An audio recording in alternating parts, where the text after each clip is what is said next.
Now, in TV, at least to me, every villain needs to have a great death. And in TV, there have been many, many great and of course satisfying deaths. Of course, there are two big and famous ones. Those being Joffrey from Game of Thrones, and this one the video is based on. Hello, and welcome to the Los Pollos Hermanos family. My name is Gustavo, but you can call me Gus. Now, so much has been said about Gustavo Fring and Giancarlo's performance, this possibly being his peak. Now, the whole of the episode is fantastic, from the cinematography, of course, the action, the tone, the acting, of course, everything. One of the great pieces is the fact that something seems off about Gus.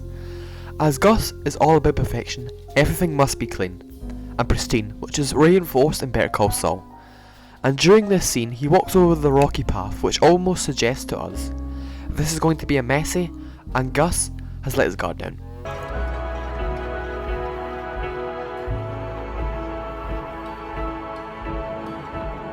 And one thing that is very evident when Gus confronts Hector is Gus's anger, which is used pretty well when pushing his chair towards Hector.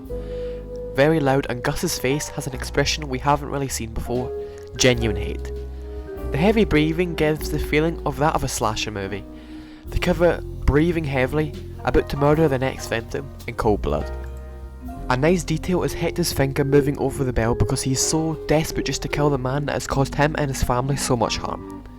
And before Gus puts the needle in Hector, Hector's face changes from sadness to a visceral anger, which is enhanced by the close-up shots that are used very well, especially in this scene, to make the encounter more impersonal.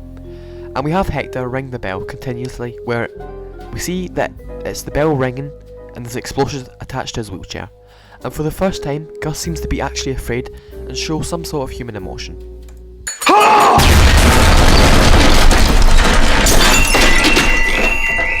And Gus working out with half a skeleton is perfect, as it shows the double life he left and lived, and the fact he is exactly like a headless chicken, still walking without knowing where it's going, and him fixing his suit to make sure the people around him think he's well groomed and dressed is great. And of course is a perfect reveal for why the title of the ep is Face Off, both physically and Gus's face off with Walt and Hector. And of course another great thing is that this death is reinforced in the season that Gus is introduced in season 2.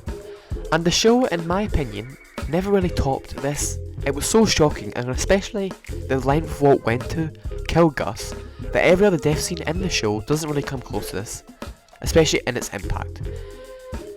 Especially on pop culture and TV in total. In conclusion, the death is satisfying for the man who kind of stopped Walt from becoming a monster until his death. The man who kept getting in the way of all the characters we liked, even threatened to kill Walt's daughter. Satisfyingly dealt with in one of TV's best scenes and best episodes in TV history. Hector.